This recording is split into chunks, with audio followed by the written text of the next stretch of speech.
Good afternoon, students. In the morning class, we have discussed about the idea of Constitution. We have discussed the definition of Constitution, and we have discussed about the history of Constitution. In this class, we are going to study about the case study about Nepal and Japan, how they implemented their own Constitution. And before that, as I told you in the morning class also, I was very much inspired with my teacher who has learnt me the values. His name is Praveen sir, who has given me the idea of Constitution. Today I am able to deliver only because of him. And I would like to tell about the preamble. Preamble means a draft constitution or roughly written constitution. Before constitution getting into force, the name of that constitution is called preamble. India also, the idea of constitution or writing constitution started in 1946. And finally, the Constitution was adopted in 26th November 1949. The Constitution was adopted, and the Constitution came into force on 26th January 1950. I repeat once again: in India, the idea of Constitution was started in 1946 by forming a Constituent Assembly. A Constituent Assembly was formed in 1946 to write about Constitution, and this Constituent Assembly. There are no elective representatives who are elected for the Constituent Assembly. They are indirectly elected for Constituent Assembly. If we say that CA, we call Constituent Assembly as CA. When initially in Constituent Assembly, there are about 390 members in the Constituent Assembly. 292 from Congress Party and 92 from Muslim League, and some of the representation from states. And some representation was given to 6. See, when they are writing the Constitution, they kept only one point in the thing is, monarchy should not be given chance. If you take Hitler started his rule from 1933 onwards. Up to 1945, he has showed his monarchism. Who belongs to the Aryan community? Hitler did not do any harm to the Aryan community. Some of the citizens who did not belong to Aryan community, like Jews, homosexuals, physically handicapped, all were taken to the concentration camps, and they were killed in the concentration camps. When I am saying, I told about Auschwitz and Holostadt. These are the two concentration camps. If you take Holostadt, nearly 6 million people were killed. In that 1.5 million children were killed in the concentration camps. What we learned from Hitler is, after the death of Hitler only, we started writing Indian Constitution. We already shown monarchism. We already shown there is no religious freedom. So our Constitution should be framed and it will be given religious freedom. Every citizen has their own right to follow their religion. And moreover, every time we say proudly about Mahatma Gandhi. When we speak about Mahatma Gandhi, our eyes will be filled with tears because he is called the father of nation.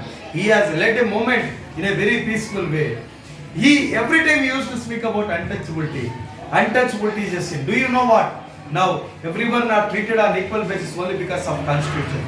Before that, we don't allow untouchables even to go to temples or even to go to any place. Even we don't allow them to come to our house who belong to the lower community caste, lower caste. Who belong to the lower caste, they are not allowed to enter our home. That is the reason why a Constituent Assembly was formed. It represented all people. See, 390 people are there in the Constituent Assembly. Jawaharlal Nehru told, 390 people are there in the Constituent Assembly.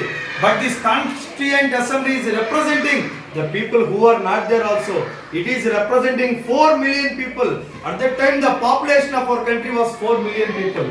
This Constituent Assembly is also representing 4 million people who are not there. Even we have only 390 plus strength in the Constituent Assembly. But this Constituent Assembly is representing the people who are not there also.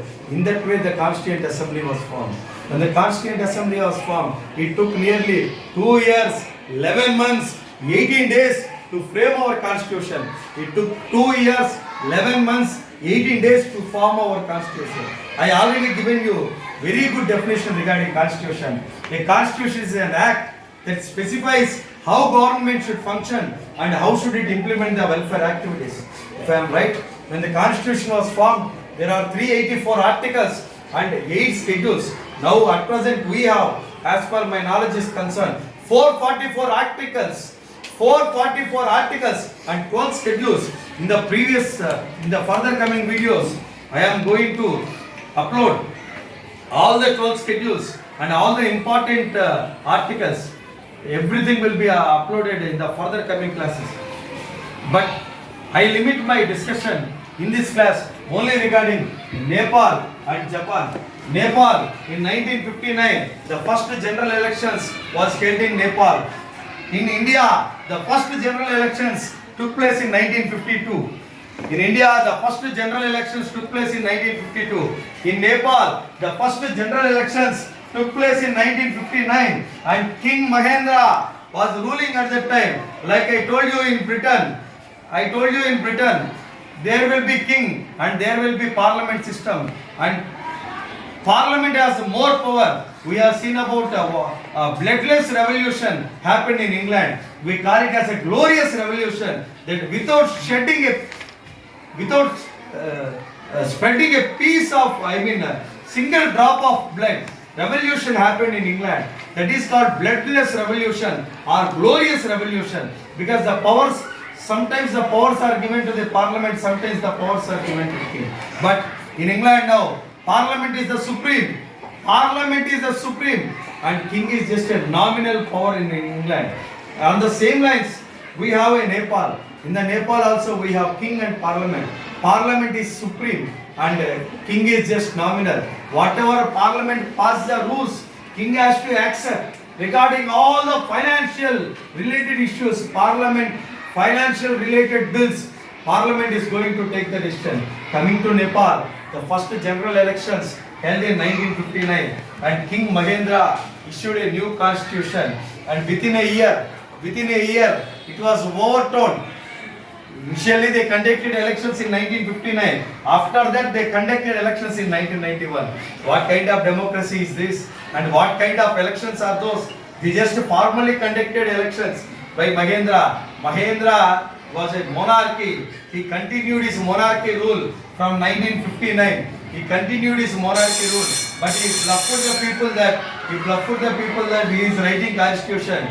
And finally, in 1991, elections were held. Congress Party of Nepal came to the power, but yet this party is also like a monarchy party, which was disliked by Communist Party. Normally, Communist Party, who are inspired with the ideas of Stalin, Lenin from Russia, Karl Marx, these are the pioneers in implementing the communalism all over the world. And the Communist Party also formed in the Nepal. And when the Congress Party has won in 1991, it was disliked by Communist Party, because this Congress Party is also like a monarchy. Congress Party is also a monarchy. Let me tell you once again, in India, general elections first took place in 1952. In India, general elections took place in 1952. In Nepal, the general elections took place in 1959. And when the general elections took place in 1959, King Mahendra has issued a constitution. Basing on that constitution, the general elections was conducted. After 1 year, everything was turned. They did not follow any democracy. When we are writing any constitution, we think about democracy, because the elected representatives should be elected from the people directly. We hope that, but this did not happen. This did not happen in Japan. It did not happen in Nepal. And first elections conducted in 1959. After that, elections again conducted in 1991. By this you can understand what is the reason for delay. Normally, general elections should be conducted in our country after every 5 years. One government, if the government has great impact on people, if government does good things to the people, the next time the government comes into power, if it did not do any good things to the government, if it did not do any good things to the people, again next government comes into power. That's what happens in our country. And 1991, when the elections was conducted, Congress Party of Nepal came to power. But Congress Party also started to behave like a monarch. When Congress Party started to behave like a monarch, then the Communist Party in Nepal did not like the ideology of monarch. Again they revolted. Again they revolted. There are the clashes between monarch and anti-monarch in Nepal. There was the clashes between monarch and anti-monarch in Nepal. And again they started writing their constitution in 2007. Nepal has drafted a constitution in 2007, and finally by 29th September 2015 they have completed the writing constitution, and they have adapted, they have nationalized, and they have given the constitution to the people of Nepal on 29th September 2015. When they are writing constitution, the people in the Nepal or the leaders who are involved in the Constituent Assembly, who are involved in framing constitution, they want democratic values. After every 5 years, the government should be formed, elections should be conducted, universal adult franchise. Whoever has the age of 18 years, they should be given right to vote. And multi-parties, there should not be any one party. Democracy, one party will not be good. One political party is not good. When we have many political parties, when there should be a ruling party and there should be opposition party. If ruling party is doing any mistakes, opposition party will be fighting those faults. And Nepal has aspired that. They aspired for fundamental rights. And all the things what I mentioned are there in Nepal constitution. And they wanted complete freedom. They wanted complete freedom of press, because press is considered as fourth estate. And they want socio-economic transformations. This is about the constitution of Nepal. Coming to Japan, Japan parliament is known as national diet. From 1946, they adopted their constitution. They have written their constitution in 1946. Japanese, they say that we the people of Japan, we respect other nations' constitution. You also should respect our nation's constitution. They always follow sovereignty. They always want the peaceful atmosphere in Japan, and they proclaim the sovereign power that resides with the people, and they firmly establish their constitution. Japan has firmly established their constitution, and they told that government is a sacred trust of the people.